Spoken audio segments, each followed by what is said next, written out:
नमस्कार. एक साधा पण खूप खोल प्रश्न आहे.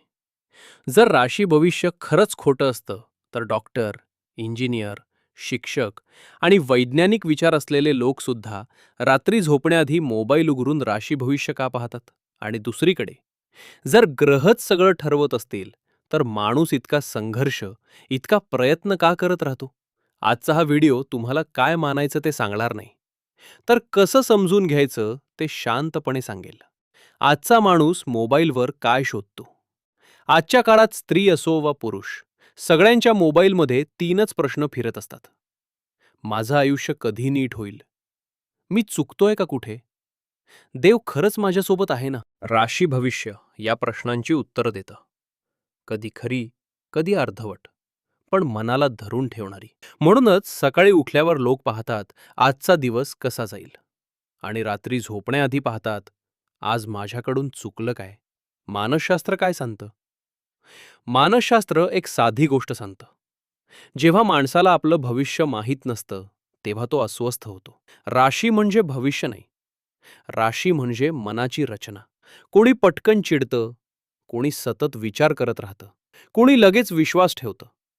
हे ग्रह ठरवत नाहीत, ही आपल्या स्वभावाची पॅटर्न असते. आणि राशी भविष्य ती पॅटर्न आपल्याला समजावून सांगतं.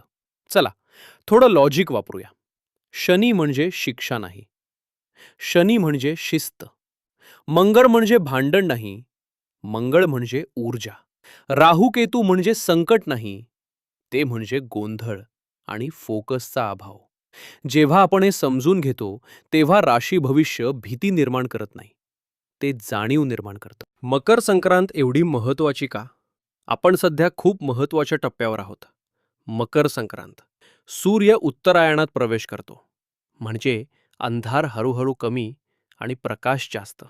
म्हणूनच आपल्या संस्कृतीत हा सण नवीन सुरुवात मानला जातो. राशी बदलत नाही, पण दृष्टिकोन बदलतो. आणि दृष्टिकोन बदलला की आयुष्य हळूहळू बदलायला लागतं. देव, पूजा, उपाय यांचा खरा अर्थ खूप लोक विचारतात. उपाय केले नाहीत तर वाईट होईल का? सत्य हे आहे, उपाय देवासाठी नाही, उपाय मनासाठी असतात. जेव्हा तुम्ही दिवा लावता तेव्हा देव उजळत नाही, मन उजळतं. आणि उजळलेलं मन चांगले निर्णय घेतं, आणि चांगले निर्णय नशीब बदलतात. आजपासून फक्त 3 गोष्टी लक्षात ठेवा. सकाळी उठल्यावर स्वतःला सांगा, आज मी शांतपणे निर्णय घेईन. दिवसा राग आला, दुखावलं गेलं तरी लगेच प्रतिक्रिया देऊ नका. रात्री झोपण्याआधी आजच्या दिवसातली एक चांगली गोष्ट आठवा, कारण ज्या मनात कृतज्ञता असते, तिथे ग्रहसुद्धा हळूहळू साथ द्यायला लागतात. हा चॅनल नेमका कशासाठी आहे? हा चॅनल तुम्हाला घाबरवण्यासाठी नाही. हा चॅनल हे नक्की होणार असं सांगण्यासाठी नाही. हा चॅनल आहे स्वतःला समजून घेण्यासाठी. राशी तुमचं आयुष्य ठरवत नाही, पण तुम्हाला स्वतःकडे पाहायला शिकवते. शेवटचा विचार. जर आज हा व्हिडिओ ऐकून तुमचं मन थोडंसं हलकं झालं असेल, तर समजा तुम्ही योग्य ठिकाणी आलात. कारण पुढे या चॅनलवर फक्त राशी भविष्य नाही, मनाला शांती देणारी दिशा मिळत जाणार आहे. धन्यवाद. जर तुम्हाला वाटत असेल की असे व्हिडिओ रोज ऐकायला मिळावेत, तर या चॅनलला सबस्क्राईब करा.